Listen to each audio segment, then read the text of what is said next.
Ain't nobody gonna take you there but you. What's up, guys? It's C Crazy here with Music Talk, and today we're gonna be bringing down the lyrics for "Take Your Time Before You Judge Me." Let's get straight into it. You should take your time before you judge me. I feel like a lot of people jump to the conclusion when it comes to like judging you, like based off of your looks or, maybe even one day of hanging out with you. I feel like it take like a couple days, a couple weeks to truly get to know somebody for who they are. So in the past, I've been like judged certain ways. I don't know, niggas just don't know me and like inaccurately judging me. I feel like I'm being mistreated or something. I've been on my grind, stacking this money. I used to work Amazon, but they fired my ass. It's my fault though, but fuck that job. I didn't even want to do that shit. I do music videos and shit. I got my little side hustles and stuff. So I just been locked in on that, trying to stack as much money as I can just to put back into my music. Baby saying them lies, she said she loved me. So multiple times, like, I ain't had no successful relationships. I don't know who really has. Through all my relationships, like, females say they love you, did all this shit. Next thing you know, a bitch treating you like a person that they don't love. Like, you can't be getting disrespectful, rude with me. And then also, too, like, I was messing with a girl recently, and, like, she's saying she loved me and shit and all this stuff. But she ain't let me hit that shit, nigga. And I'm like, how the fuck you love me, but you ain't let me hit, bitch? So I'm like, this bitch lying. She just keep telling me it. I'm like, this bitch trying to hypnotize me or something. I don't know. Maybe she did have love for me, but she ain't love me like that. Maybe she fucked with me or some shit, but not like that. Because if you fuck with me like that, you been throwing that shit back. I've been chasing my goals, staying low-key. I've been doing my little side hustles on my grind.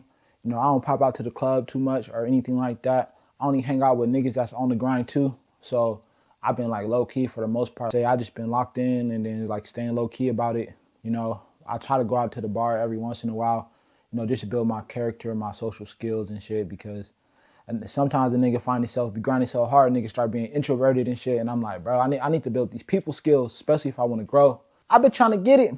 Bad bitch, and I'm knowing that she with it. Hit it from the back, then cut off my feelings. I ain't trying to love till I get a million. Sometimes I be talking to a bad bitch, I'm like, damn. And then she be giving me certain eyes and shit. You know what I'm saying? Being nice to you and shit. And I'm like, oh yeah, like, I know she going. You know, every time I caught feelings or, you know, start being emotionally deeply invested, it's like that's when she switched. That's when she started acting like too comfortable with a nigga. Like, it's like she knows she got me, so she ain't afraid to act out. So now, like the perspective I'm moving with is like, man, I'm gonna hit that shit from the back, cut off my feelings, because it's like every time I open myself up to feelings, the shit go left.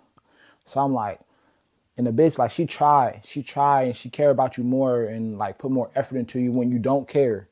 And as soon as you care, that's when the effort disappears. Like, I don't know if it's just me, but that's what it feel like. I ain't locking in, like, when it comes to like a relationship until I get the money I want so I can properly tend to that relationship. Niggas, they be fake like a chameleon. I ain't trusting no one because I'm the realest. I ran into a lot of fake niggas in my life where niggas promise this, promise that. They make a deal with you and then they don't hold the end of the bargain. And it's like, when they do that, it's like they're like a chameleon, because they're projecting this illusion and they blend it in with it. And it's like hard to see that nigga being fake.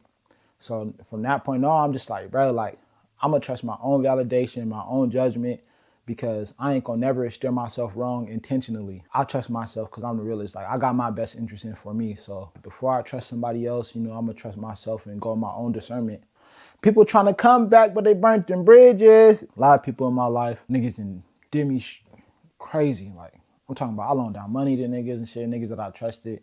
And to this day, 5 years ago, niggas still ain't paid me back. I'm like, damn, that's crazy. Like, you was one of the niggas I fuck with the most. I looked up to you type shit. And niggas still just act like ain't never happened. And then niggas want to work with me. Niggas want to do this, do that. And it's like, I ain't even got the motivation to really work with you no more, because it's like, you already showed me, like, if I bring you value, you ain't gonna bring me shit back, really. Yeah, like, and some niggas think, I don't know why, people think like emotional value is a real thing. I don't believe in emotional value because your emotions don't pay the bills. So I'm like, if you ain't bringing no tangible value, then it's like, I don't want to really work with you. And like, we got ChatGPT nowadays, so niggas don't need no emotional support, nigga. If you need emotional support, go to ChatGPT, hit up a psychiatrist, whatever. These niggas ain't trained out here to give you emotional support, so I wouldn't rely on somebody else emotional support. Oh, you paying for this, you doing that, you helping them out with this, da-da-da. And it's the only thing they got is emotional support in return. I don't think that's a fair trade. Yeah, niggas trying to come back, but they burnt them bridges. They set the bridge on fire. They can't even come back now. What's in front of me, I ain't focused on the past. What's in front of me, now they screaming out my name. They want all of me. Racks falling on a nigga like it's on the tree. What's in front of me, like a lot of times in my life, you know, I got caught up in my past and let my past be my present. And it just caused me to, like, you know, act inaccurately to a situation or treat somebody like in the wrong way. So I'm like, man, I can't let that shit inhibit my growth anymore. So I'm like, fuck that past, nigga. It is what it is.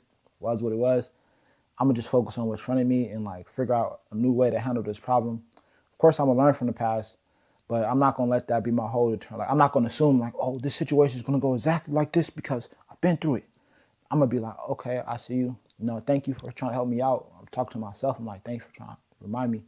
But you know, this is a different situation. Let me think through it differently. Like, different situation, different person. Now they screaming out my name, they want all of me.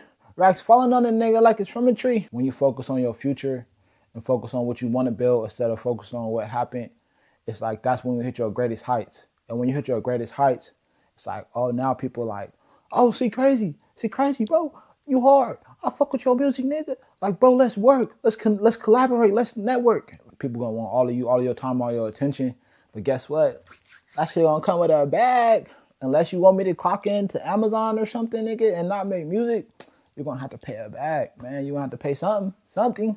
I'm leaving here with something. Lonely. How the fuck you switch up on that nigga? Let me lonely. A lot of people, like, you think they'll be with you. Like, as a young kid, I'm not gonna lie, I had my heart broken by my own family. I ended up going through foster care and stuff. So it's like, the person that loved me the most, like, left me alone. Like, everything was straight, cool. Yeah, we had our, you know, families ain't perfect. Niggas arguing, whatever, the kids don't listen, getting disciplined. Like, you know, but to one night be like in a fucking random location that I had no idea where I was at, in a room by myself, that's not my room, and I have no idea to get home. Like, to just go through that was like heartbreaking because I truly felt alone. And I felt like I had nobody I could go to or whatever like that. I don't give a fuck. I'm going to do this on my only. I honestly just depend on myself now. And that's why I'm like, you know what? I don't give a fuck. You know, at the end of the day, I'm alone in this room. There's only one person in here with me, and that's me. So I'm like, shit, I'm going to do this with me. I'm going to do this on my only. Diamonds on my neck, Christian lose like I'm holy. Diamonds on my neck, Christian lose like I'm holy. I can trust a bitch, she might switch her for the homie. So for my first girlfriend, I actually did that, bro. That shit was crazy. Like, I had homies, nigga, I was cool. Niggas come to my crib, I had my own crib and everything. We was vibing, yada yada. Me and my girl, she's like, I don't want to be with you. I don't want you to be mad if like I go fuck with some other dudes or something. I ain't even take it serious at first. I'm like, yeah, maybe she just like going through it today or whatever. Man, she stood on business with that one. You know, she just kept letting me know that for like the next month type shit. And we lived with each other too. That was the craziest part. And she tried to like, she wanted to still stay there with me. We had a 2-bedroom apartment. And I'm like, you got me fucked up, bro. Like, I'm not about to be in the other room hearing you get your shit. I'm not trying to hear you get your shit maxed out. Like, and I was just in love with you. So I was like, man, fuck this shit. I'm out of here. I'm leaving. Time go by, I'm packing my shit, getting my shit ready. Nigga, guess who pull up with my bitch in the car? Or with my ex-bitch in the car?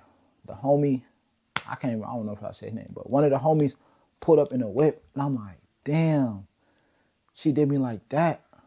That's crazy. And I'm also thinking like, damn, he did me like that. That's crazy. And I'm like, damn, that's crazy. So it's like, that happened. You know, I see females choosy in real time. Like, you know, if you don't play your cards right, you know, she on to the next. So I'm like, I can't even trust a bitch to like really fuck with me for me and like stay down for me or be loyal towards me because she just might switch up for the bro. That's a lyrical breakdown for Take Your Time Before You Judge Me. If you guys, that shit out right now. If this is your first time seeing this video, you know, you ain't heard the song, go check that motherfucker out. It's on Spotify, Apple Music, iTunes, Pandora, iHeartRadio, everywhere.